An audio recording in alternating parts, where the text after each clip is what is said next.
น้อยหมาน้อยน้ำตาลจุดน้ำตาลเข้มน้ำตาลขาวเดี๋ยวได้เวลากินข้าวเย็นกันแล้วเวลากินข้าวมื้อเย็นได้เวลากินข้าวมื้อเย็นเนาะหลวงปู่เตรียมอาหารมาให้แล้วลูกเด้อเตรียมอาหารแล้วออนวันนี้ไม่ได้ออกไปข้างนอกอีกแล้วลูกปู่ทำงานเตรียมบ้านน้อง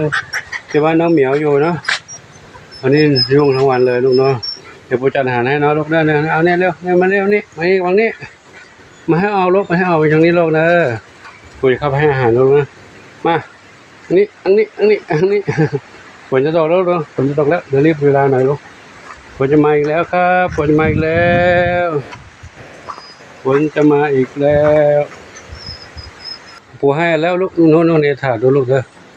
หาอยู่ในถาดแล้วนะปู่ไปแล้วนะลูกฝนจะตกเนาะฝนจะตกเนาะอะไรกินแล้วเก่งกินมัมเลยมัมเลยน้ำตาลขาวกินแล้วลูกคนละถาดด้วยโน่นอยู่คนละถาดตรงโน้นนะลูกเดี๋ยวไปกินแล้วน้ำตาลแดงนี่น้ำตาลแดงน้ำตาลเข้มน้ำตาลเข้มน้ำตาลขาวกินกันเด้อคนละถาดด้วยไปแล้วกินรู้เร็วไปแล้วน่ากินคนละถาดละเนาะเก่งเนาะอยู่ด้วยกันนะรักกันแล้วนะรักกัน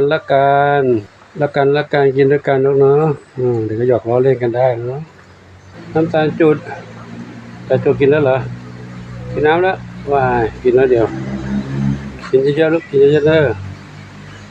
ไปแล้วนะเนาะปู่ไปดูน้องเหมียวในบ้านนะไม่อย่างน้อยในบ้านนี้เนอะฝนจะตกแล้วนะฝนตกแล้วนะกินเลยลูกกินเล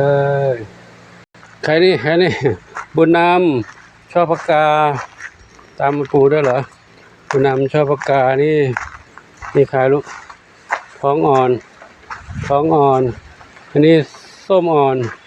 ฝนจะตกแล้วนี่ใครแพนด้าเท้าขาวใหญ่ขายเคลื่อนต้นไม้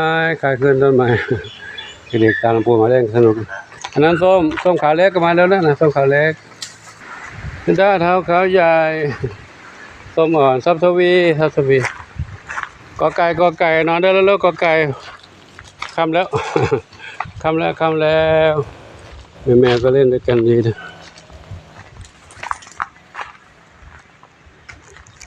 จินตลานวรัตน์ไหวไม่ใช่นวรัตน์นี่นะส้มขาวเล็กไม่ใช่สีหน้าส้มผู้เรียกผิดไปนี่ใครอันนี้จามจุลีนี่นวรัตน์อยู่นี่แล้วเอานวรัตน์อยู่นี่นวรัตน์เฝ้าที่นอนไว้เลยหลวงปู่ยังไม่ได้จัดเลยเนาะเดี๋ยววันนี้ทำงานยุ่งหลายอย่างเดี๋ยวเขาจัดในลูกเด้อจัดให้นอนกันเนาะมีนมแพะด้วยเดี๋ยวดูน้องเล็กก่อนน้องเล็กเด็กน้อยว่ากินอาหารหมดเกลี้ยงเลยเหรอลูกโอ้เก่งนี่เก่งแล้วนะกินอาหารเปียกหมดเกลี้ยงเลยเก่งวันนี้หลวงปู่ก็ทำภาพบรรยากาศน้องเหมียวน้องหมากับน้องเหมียวในบ้านเดิมนี่เนาะบ้านเดิมตรงนี้ให้กับทุกท่านได้รับชมกันคาดว่าคลิปนี้ก็คงจะยุติเท่านี้เนาะส่วนน้องเหมียวในบ้านใหญ่นู้นที่กำลังทำต่อเติมนั้นได้รับชมกันคลิปก่อนหน้านี้แล้วเนาะเรียนปู่ต้องทำภารกิจหลายอย่างยังไม่ได้เก็บถ้วยเก็บชามล้างแล้วก็ส่งน้ำเนาะทำงานทั้งวันแล้วนี่ก็ขออนุโมทนาสาธุกับทุกท่านเนาะที่มีความรักความเมตตาต่อน้องเหมียวช่วงนี้อาจจะชุกยุ่งไปนิดนึงก็ธรรมดาเนาะมีได้รับสมาชิกใหม่เข้ามา50 เหมียวก็เยอะคนท่องเที่ยวที่วัดนี้ก็มีอยู่แล้วอีกนะเกือบ50เหมือนกันรวมๆแล้วก็ทั้งมาทั้งอะไรก็เป็น100แล้วชีวิตดูแลเขายังให้เขาได้อยู่อย่างปลอดภัยนะก็เท่าตามกำลังที่มีอยู่กำลังกายกำลังทรัพย์นั้นอยู่ที่ FC